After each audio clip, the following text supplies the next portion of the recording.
Elena's phone buzzed against the kitchen counter at the Blue Marlin, dancing between a stack of napkins and a half-empty coffee cup. She glanced at the screen. Miami General Hospital. Her stomach dropped. "Hello?" Elena pressed the phone to her ear, already untying her apron with her free hand. "Miss Vega, this is Nurse Patterson at Miami General. Your mother, Carmen Vega, was brought in this morning. She collapsed at work." Elena's hands went still. Collapsed. What do you mean collapsed? Exhaustion primarily, dehydration. Her blood pressure was dangerously low when the paramedics arrived. The nurse paused. "She's stable now, but she's asking for you. She's quite insistent. I'm on my way." Elena didn't remember grabbing her keys. She didn't remember telling her manager she was leaving. The next thing she knew, she was pushing through the hospital's automatic doors, the smell of antiseptic hitting her like a wall. Room 412. Fourth floor. She took the stairs because the elevator was too slow. Carmen looked small in the hospital bed. That was Elena's first thought. Her mother had always seemed so solid, so unbreakable. But lying there with an IV in her arm and dark circles under her eyes, she looked like someone who had been carrying something heavy for far too long. "Mama." Elena rushed to the bedside, grabbing her mother's hand. "What happened? Why didn't you call me? How long have you been?" "Elena." Carmen's voice was weak but firm. "Stop, I'm fine, I just need rest." "You collapsed, that's not fine." Carmen closed her eyes for a moment. When she opened them again, there was something desperate in her expression, something Elena had never seen before. "I need you to do something for me," Carmen said. "Anything. What do you need? Water, food? I can talk to the doctors. I need you to take my place." Elena blinked. "What?" "At work. The Cortez estate." Carmen gripped Elena's hand tighter. "Just for 1 week. The gala is this week. They need full staff. If I miss this..." "Mama, you're in a hospital bed. They'll understand." "You don't understand." Carmen's voice cracked. 18 years, Elena. 18 years I've worked for that family. If I miss this week, if I don't fulfill my obligation..." She stopped, swallowing hard. "Everything I've worked for will be gone." Elena stared at her mother. In 26 years, she had never heard Carmen talk about her job this way. It was just cleaning, just a rich family's house. Why did she sound like her life depended on it? "What obligation?" Elena asked slowly. "What aren't you telling me?" Carmen's eyes darted away. "Please, Mija, I will explain everything. But not now. Now I need you to trust me. You want me to walk into some criminal's mansion and scrub floors because you won't tell me the truth. The Cortez family is complicated, but you'll be safe. I've made sure of that." How have you made sure?" Carmen didn't answer. She just looked at Elena with those desperate eyes, and Elena felt something in her chest crack. 1 week, Elena said finally. "That's it. And when you're out of here, you're telling me everything." Carmen's shoulders sagged with relief. Thank you, my Hija. Don't thank me yet." Elena stood, pulling her hand free. "I haven't agreed to like it." Transition. 2 hours later, Elena stood at the gates of the Cortez estate and immediately understood why her mother had never brought her here. Elena had no idea that walking through those gates would turn her entire world upside down. The man they called the Devil of Miami, the one who made grown men tremble with a single look, was about to meet the only woman who would ever bring him to his knees. And nothing would ever be the same. Before Elena walks through those gates, make sure you're subscribed and hit that notification bell, because what happens next, you're not going to want to miss a single second. The Cortez estate wasn't a house. It was a statement. Iron gates rose 15 feet high, topped with security cameras that tracked Elena's car as she pulled up to the entrance. Beyond the gates, a long driveway curved through manicured gardens toward a mansion that looked like it belonged in a magazine. White stone, tall windows. The kind of wealth that didn't need to announce itself because everyone already knew. Elena rolled down her window as a guard approached. He was built like a refrigerator, with a shaved head and a face that suggested smiling was against his religion. "Name?" he asked. "Elena Vega. I'm here to work, filling in for Carmen Vega." The guard checked his tablet. His expression didn't change, but Elena saw the slight pause in his movements. "Carmen Vega is on the list. You're not." "She's in the hospital. I'm her daughter. I'm taking her shifts this week." "That's not how this works." The guard looked up from his tablet. "No appointment, no entry, house rules." Elena felt her jaw tighten. She hadn't driven across Miami, left her job, and agreed to clean some rich family's toilets just to be turned away by a guard who looked like he bench-pressed small cars. "Look," she said, keeping her voice steady, "my mother has worked here for 18 years. She collapsed from exhaustion this morning. She asked me to cover for her. Either you can call someone inside and verify that, or I can sit here and honk my horn until someone with actual authority comes to deal with me." The guard stared at her. Elena stared back. "Lady, I don't care if you're the Queen of England." He crossed his arms. "No appointment, no entry." "Fine." Elena put her hand on the horn. "Then call whoever's in charge. Tell them Carmen Viga's daughter is here, ready to work, and she's not leaving until someone with actual authority tells her to." She pressed the horn. The sound echoed across the quiet estate. The guard's eye twitched. He pulled out a phone, turned away, and spoke quietly into it. Elena couldn't hear what he was saying, but she watched his posture change. His shoulders stiffened. His free hand dropped to his side. When he turned back around, his face was different. Not friendly. Elena doubted this man had ever been friendly in his life, but something had shifted. "Go ahead." He stepped back from the car. "Main house, someone will meet you." Elena released the horn. "Thank you." She drove through the gates before he could change his mind. Transition. The main house was even more imposing up close. Elena parked near a side entrance and walked toward the door, her sneakers loud against the stone pathway. The foyer of the Cortez mansion was designed to make visitors feel small. Elena stepped inside and stopped, taking it in.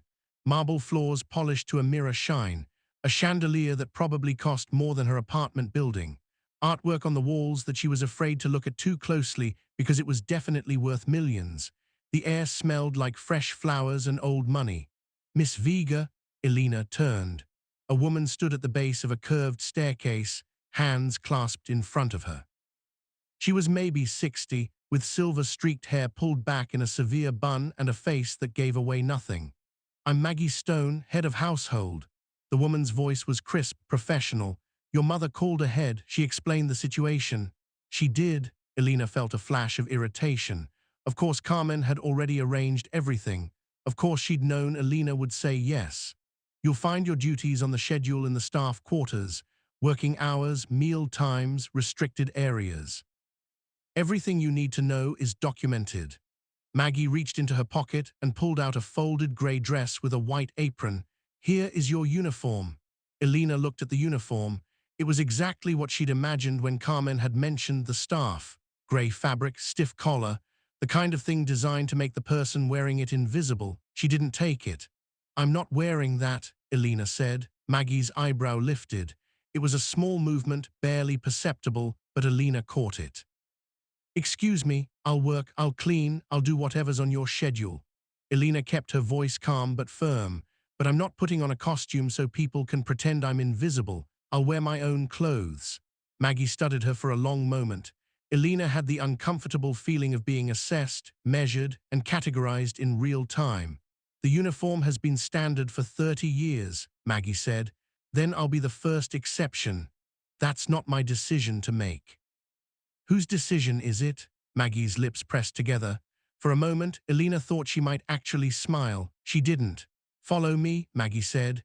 "Mr. Cortez will want to speak with you." Transition. Maggie led Elena through a maze of hallways, past closed doors and silent rooms, until they reached a set of double doors at the end of a long corridor.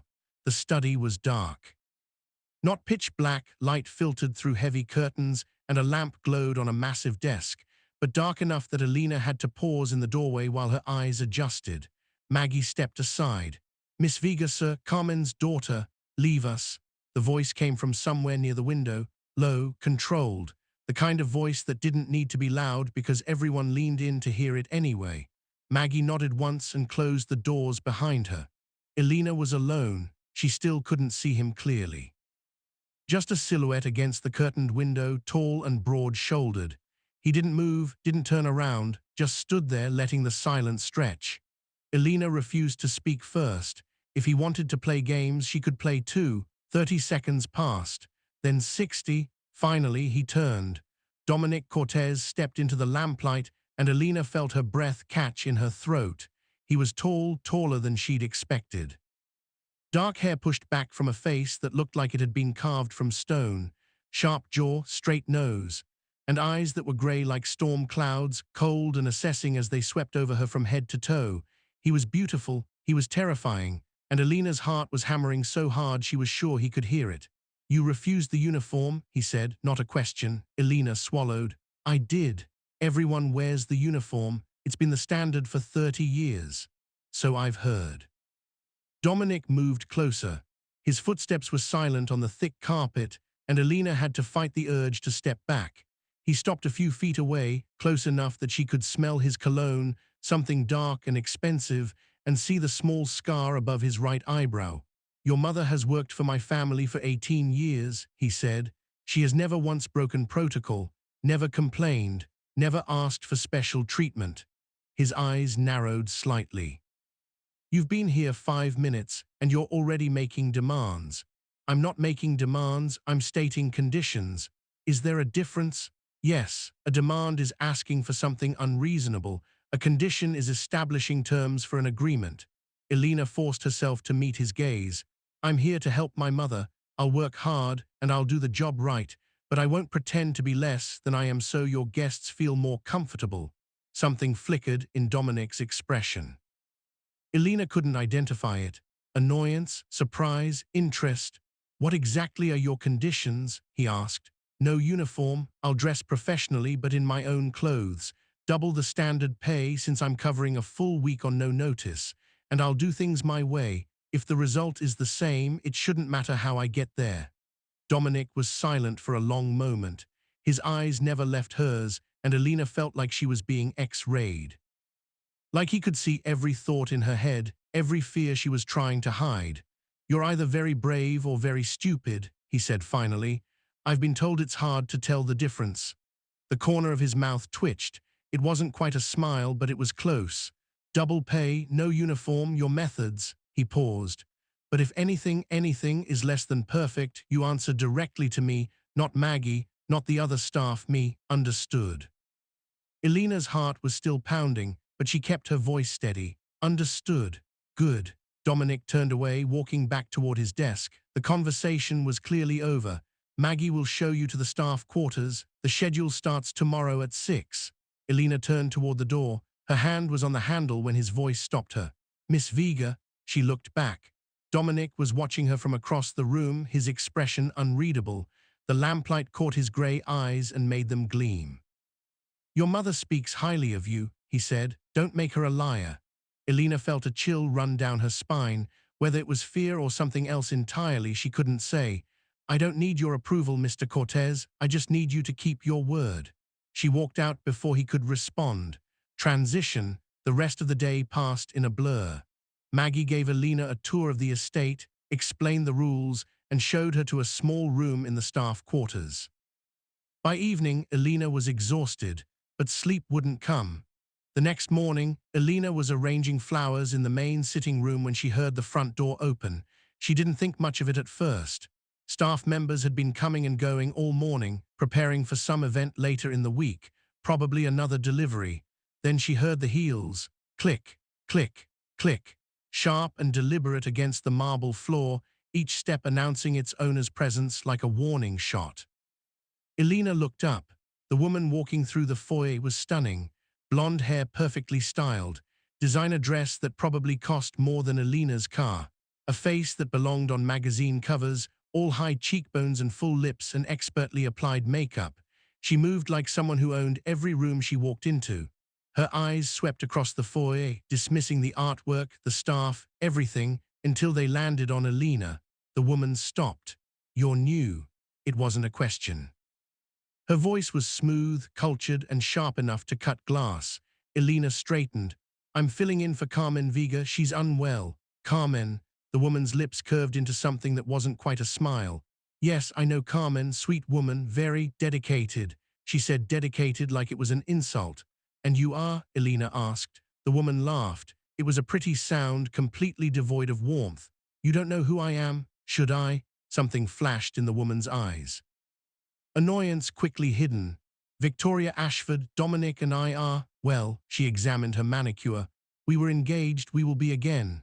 Elena felt something twist in her stomach. She told herself it was irrelevant. She was here to work, not to care about Dominic Cortez's love life. Congratulations, Elena said flatly. Victoria's eyes narrowed. She took a step closer, and Elena caught the scent of expensive perfume, something floral and aggressive. Tell Dominic I'm here, Victoria said. He'll want to see me. I'm not a messenger. You can wait in the sitting room like everyone else. The temperature in the room dropped about 10 degrees.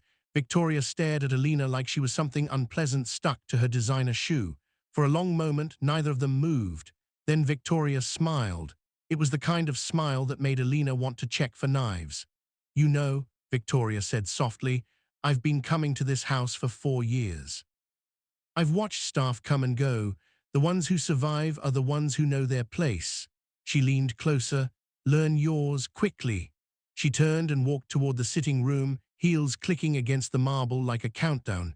Elena watched her go. Her hands were trembling slightly, but not from fear, from anger.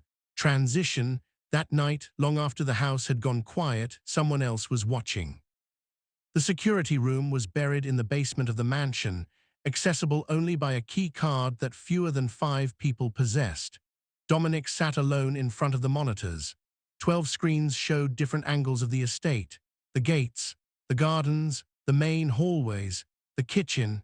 He should have been reviewing the perimeter footage. There had been rumors of a rival family making moves, and Santos had flagged some unusual activity near the east wall. But Dominic wasn't watching the gates. He was watching screen 7, the staff kitchen. Elena Vega sat alone at the small table in the corner, a book open in front of her. She'd found something to eat, leftover pasta, it looked like, and was reading between bites. Dominic watched her turn a page, watched her tuck a strand of dark hair behind her ear, watched her smile slightly at something she'd read. He should switch cameras. He should check the perimeter. He should do literally anything except sit here like some kind of the door opened behind him. Santos stepped in, his face carefully neutral. He glanced at the monitors, noting which screen Dominic was watching, and said nothing. Problem? Dominic asked without turning around.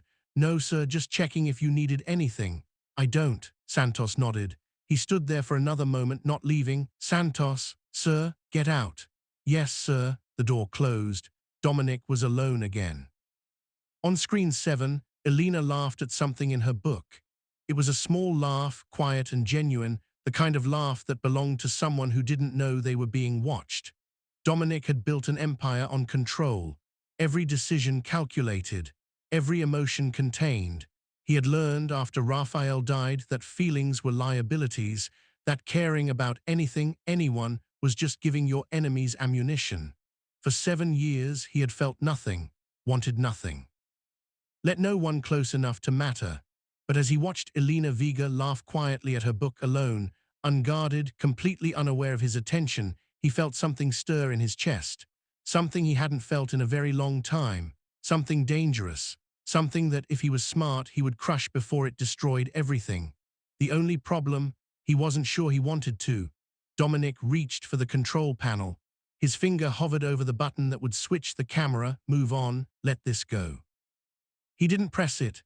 Instead, he leaned back in his chair, eyes fixed on screen 7, and let himself watch her for a little while longer. Tomorrow, things would change. Victoria was back, circling like a shark that smelled blood.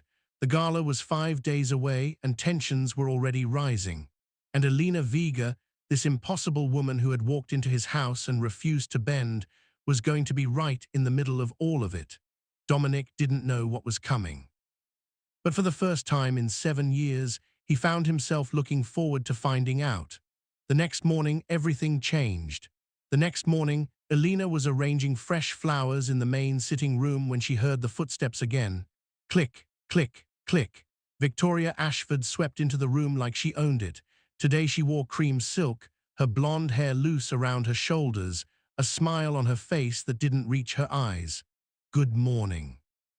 Victoria settled onto the velvet sofa, crossing her legs. I didn't catch your name yesterday in all the chaos. Elena kept her hands on the flowers. Elena, Elena. Victoria repeated it slowly, tasting the syllables. Pretty name, common but pretty. Elena said nothing. She adjusted a rose that didn't need adjusting. I wanted to apologize for yesterday, Victoria continued. I was rude. It's just seeing a new face in this house where I've spent so much time. She let the sentence trail off. You understand. I understand you and Mr. Cortez were engaged. Victoria's smile flickered, just for a moment. We will be again. These things take time, that's all. Dominic is complicated, but I've known him for 4 years. I know what he needs. And what's that? Someone from his world, someone who understands the weight he carries. Victoria examined her manicure. Someone who won't run when things get difficult. Elena felt anger building in her chest, hot and sharp. She kept her voice level. Sounds like you've got it all figured out. I usually do. Victoria stood, smoothing her dress. I'm glad we had this talk, Elena. I think it's important we understand each other. She moved toward the door, then paused. Oh, one more thing. Victoria turned back, her expression innocent. Dominic doesn't like complications. People who create problems for him, they don't last long around here. Just something to keep in mind. She walked out before Elena could respond. Transition. An hour later, Elena was in the dining room setting the table for lunch. She'd almost convinced herself that Victoria's visit had been the worst of it. She was wrong. The crystal glasses were arranged perfectly. The silverware gleamed. Elena stepped back to survey her work, allowing herself a small moment of satisfaction. Then she heard the heels. Victoria appeared in the doorway, holding a glass of red wine. Her smile was bright, too bright. There you are, I was hoping I'd catch you. Elena's stomach tightened. Can I help you with something? Actually, yes. Victoria walked toward her wine glass tilted casually in her hand. I wanted to give you something, a welcome gift, I suppose. She was 3 feet away, then 2, then her foot caught on nothing at all. Victoria stumbled forward. The wine glass flew from her hand. Deep red liquid splashed directly onto Elena's white shirt, soaking the fabric, cold and spreading. Elena gasped. She looked down at herself, at the stain blooming across her chest like a wound. Oh no, Victoria's voice dripped with false concern. Oh, I'm so sorry, how clumsy of me. Elena's hands were shaking. She could feel the wine soaking through to her skin. You should probably change. Victoria tilted her head, studying the damage. Although I suppose you people don't have much to change into. You people, Elena's voice was quiet. Staff, servants. Victoria waved a dismissive hand. Whatever you prefer to call yourselves. My family has employed hundreds over the years. I know how it works. 2 other staff members had stopped in the doorway. Elena could feel their eyes on her, feel the humiliation burning in her face. She should walk away. She should go to her room, change her shirt, forget this happened. She turned toward the door. Elena was 3 steps from escape when Victoria's voice stopped her. You know, I almost feel sorry for you. Elena paused. Don't turn around, just keep walking. 18 years your mother has scrubbed these floors. Victoria's voice was silky, almost thoughtful. 18 years cleaning up after people who barely remember her name. Working herself into a hospital bed for what? A paycheck? A room in the servants' quarters. Elena's hands curled into fists at her sides. And now her daughter. Victoria laughed softly, following the same pathetic path, wearing wine on her shirt, cleaning up messes, pretending she belongs somewhere she doesn't. I suppose the apple doesn't fall far from the tree. Something inside Elena snapped. She turned slowly. Victoria was still smiling, still so confident, so certain of her own power. The room went silent. The staff in the doorway held their breath. Elena felt rage flooding through her veins, hot and pure and clarifying. Her fear was gone. Her doubt was gone. There was only this moment and the woman in front of her.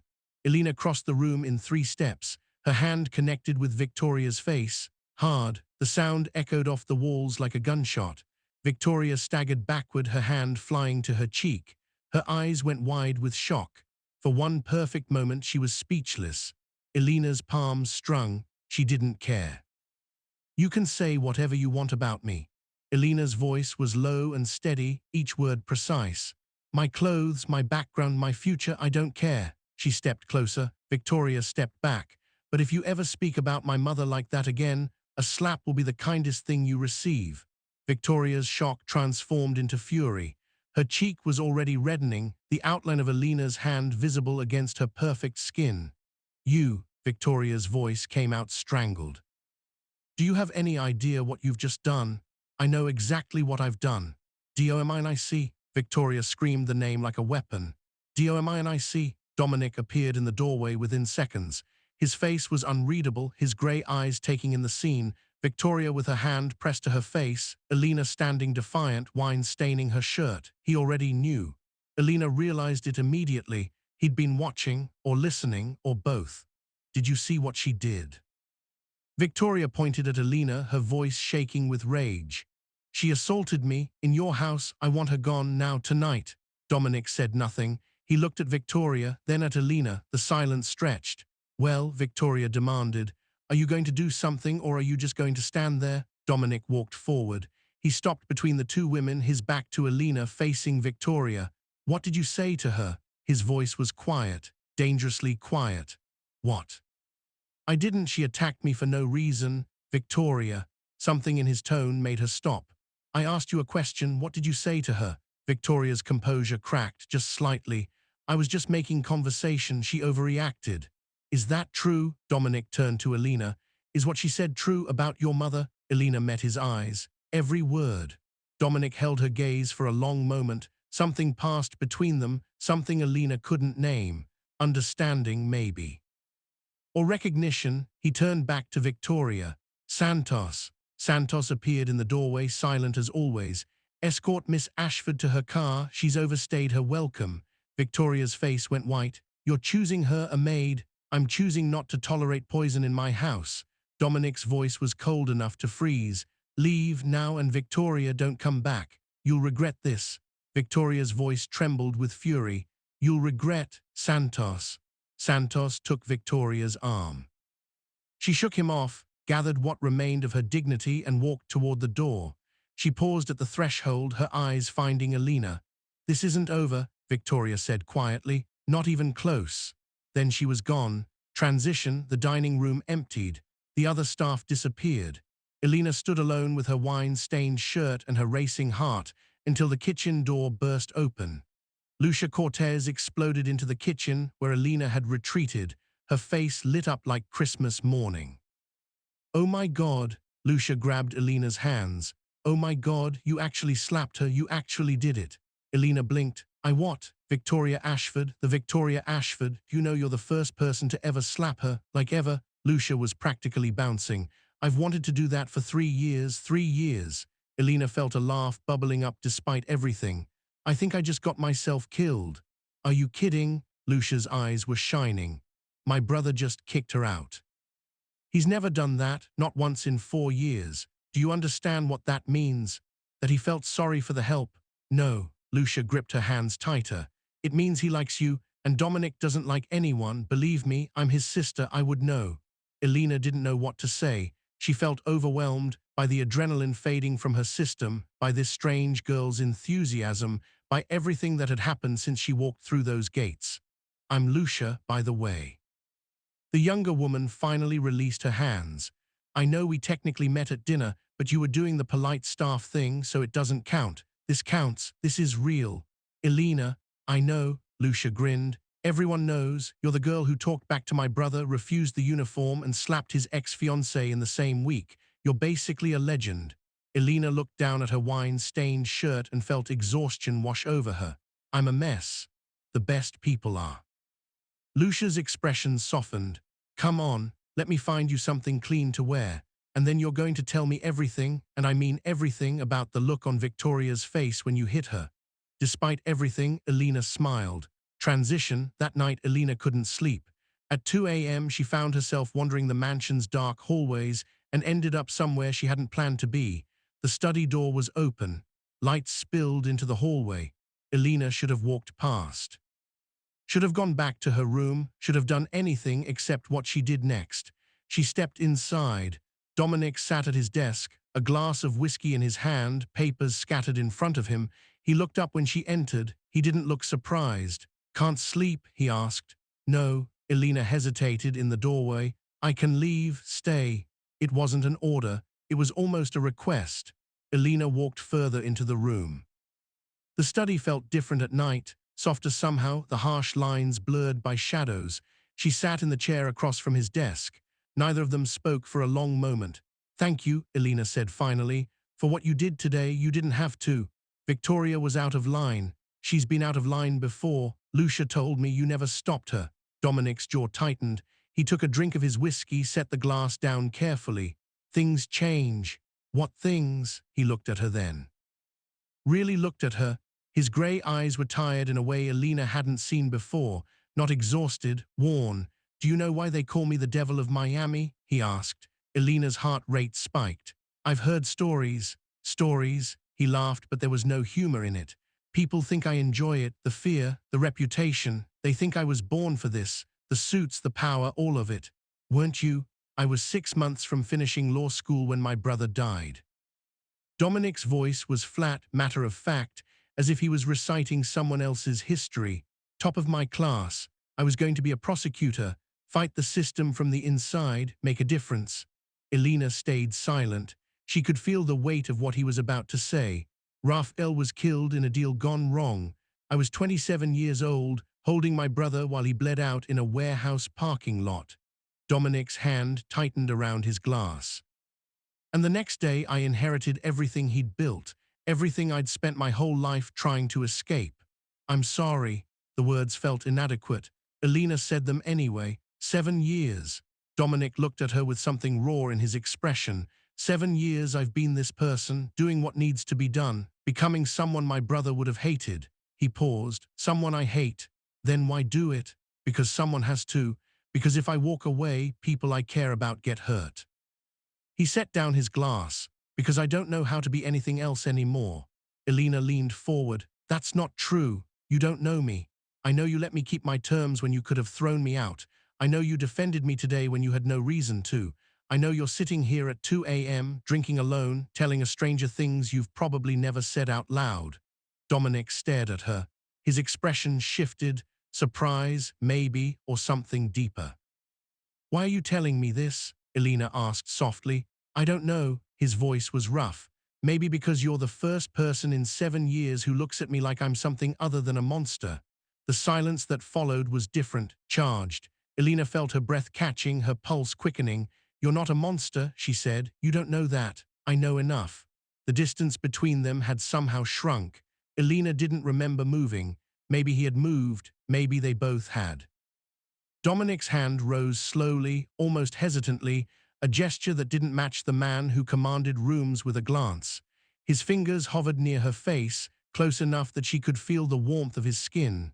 Elena's breath caught, her heart hammered against her ribs. His fingertips brushed her cheek, feather light, barely there. "Elena." Her name in his voice was different, softer, almost reverent. She should pull away. She should remember who he was, what his family had done to hers, why she was really here. But she couldn't move, didn't want to move. His hand cupped her face. His grey eyes searched hers, looking for permission. She didn't say no. He leaned closer. She could smell his cologne, feel his breath warm against her lips, see the moment his control finally cracked. A door slammed somewhere in the house. They sprang apart like they'd been burned. Dominic's expression shuttered instantly, the vulnerability disappearing behind that familiar mask. Elena's heart was racing, her face flushed, her whole body trembling with what had almost happened.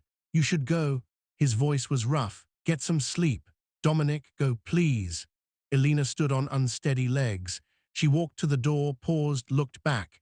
He wasn't watching her. He was staring at his desk, jaw clenched, hands gripping the edge like he was holding himself in place. She left without another word. Chapter 2, Micro Cliffhanger. Elena returned to her room as the sun began to rise. Her heart was still racing for reasons that had nothing to do with fear. She had come to this house to protect her mother, to earn money, to stay invisible. But somewhere between a slap and a 2 a.m. confession, everything had changed. Dominic Cortez wasn't supposed to be human. He wasn't supposed to have wounds that matched her own.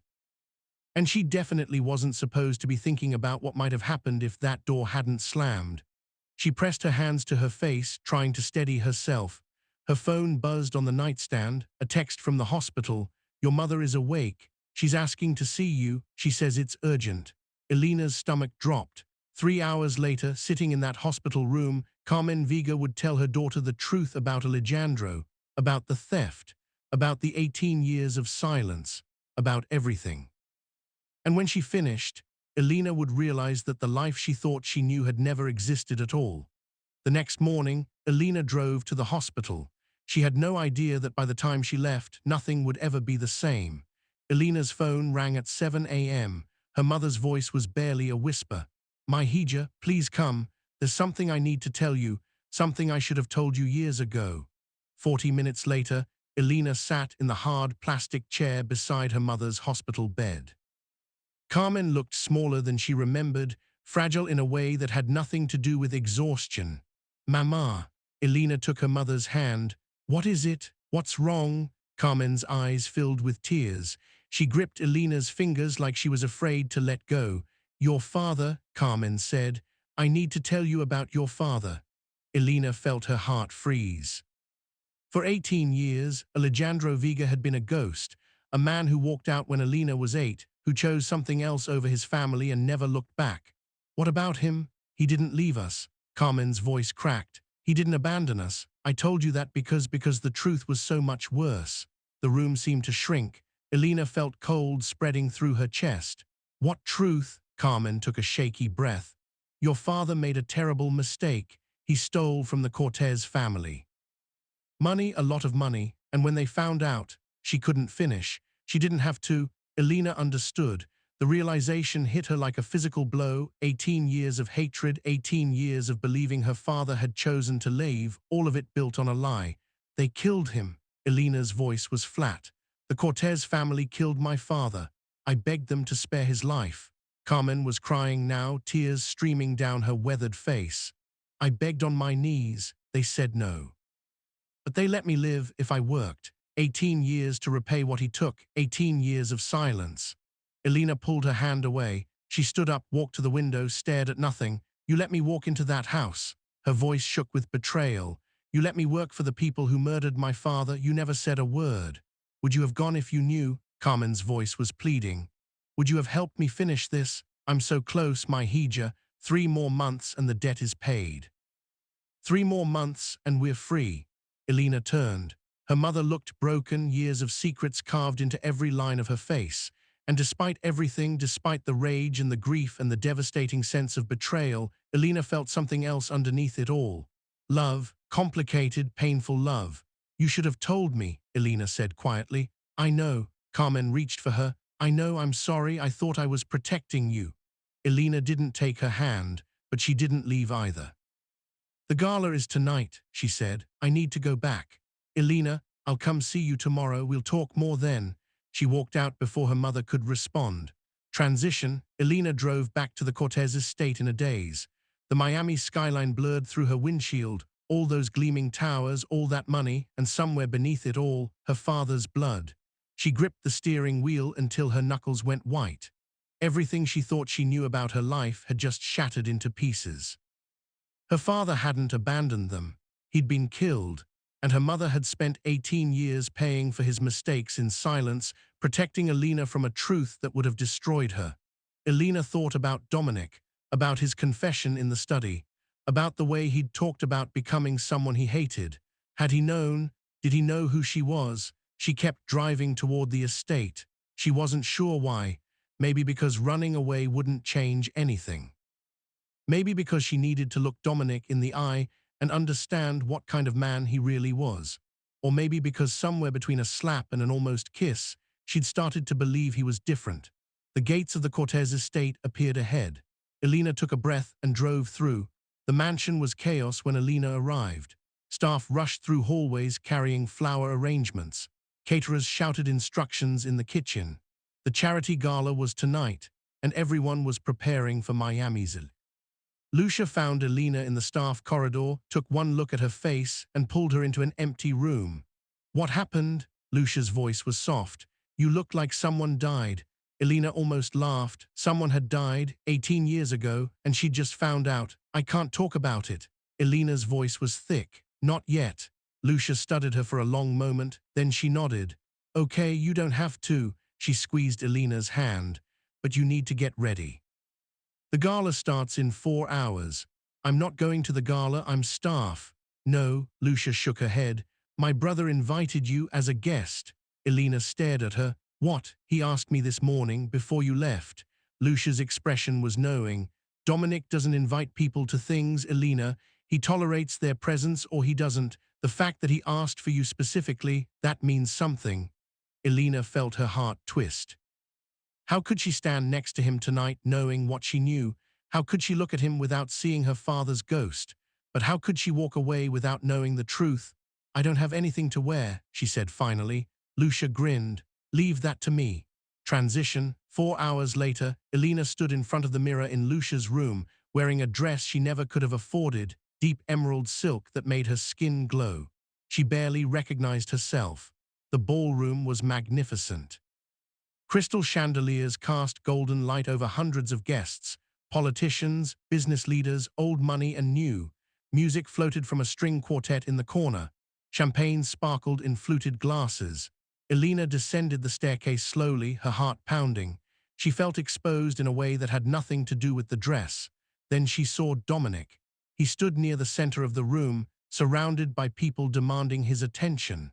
But when Elena appeared, his eyes found her immediately. His expression shifted, something soft broke through the controlled mask just for a moment.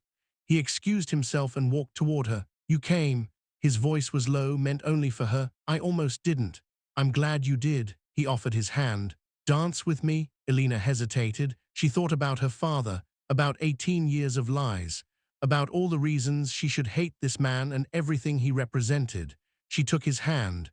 They moved onto the dance floor. His arm wrapped around her waist, firm and warm.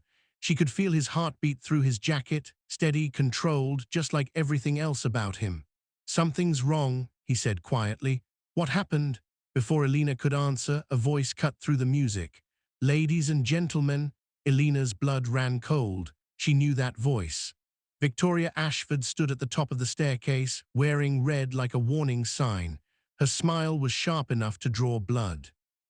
I hate to interrupt such a lovely evening, Victoria continued, her voice carrying across the silent ballroom, but I believe our host deserves to know who he's been harboring. The crowd turned. Elena felt every eye in the room land on her. This woman, Victoria pointed directly at Elena. Elena Vega is the daughter of Alejandro Vega, the thief who stole from the Cortez family 18 years ago. Gasps rippled through the crowd. Elena couldn't breathe. But that's not all. Victoria's smile widened. I have evidence that she's been sabotaging Dominic's business dealings ever since she arrived. The wine shipment that was ruined last week, her doing. Perhaps the criminal gene runs in the family. The whispers started immediately. Elena felt the room closing in, felt the weight of every judgment crushing her chest. She couldn't speak, couldn't defend herself, couldn't do anything but stand there while Victoria destroyed her. Dominic released Elena's waist. He stepped forward and the room fell silent. His expression was terrifyingly calm. Elena had seen that look before in the study when he talked about becoming someone he hated. This was the devil of Miami. This was the man people feared.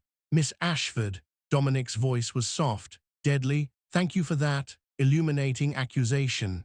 Victoria's confidence flickered. It's the truth. I have proof. So do I. Dominic pulled out his phone. With a few taps, the massive screen behind the orchestra flickered to life. Security footage, the wine cellar 2 nights ago, and there was Victoria clearly visible, her face unmistakable, opening bottles and pouring something inside. The room erupted. That's fake. Victoria's voice rose to a shriek. You edited it. Security footage from my estate is monitored by 3 separate encrypted systems. Dominic's voice cut through the noise. It cannot be altered. Santos can confirm this for anyone who doubts. Santos stepped forward from the shadows, his face impassive. Every frame verified, untampered. Victoria's face went white. Dominic turned to face the crowd, Miami's elite, the people whose opinions mattered most in Victoria's world. Miss Ashford has been sabotaging my family's business for months, he announced, attempting to frame an innocent woman to cover her own crimes. This ends now. He walked to Elena. The crowd parted around him like water. In front of everyone, every politician, every business rival, every society gossip who would spread this story across Miami by morning, Dominic took Elena's hand and kissed it. Anyone who slanders this woman, he said clearly, slanders me, and everyone here knows the consequences of that. Victoria tried to speak. Her mouth opened and closed, but no words came out. No one would look at her. The people who had courted her favor for years suddenly found their champagne glasses fascinating. Her allies had vanished. Santos. Dominic's voice was ice. Security appeared at Victoria's side. "Get your hands off me." She tried to shake them off, but they held firm. "This isn't over, Dominic. You'll regret this. Both of you will." The ballroom doors closed behind her, cutting off her threats mid-sentence. The silence stretched for one heartbeat, two. Then the string quartet began playing again, and the room released its breath. Later that night, Elena stood on the mansion's rooftop terrace.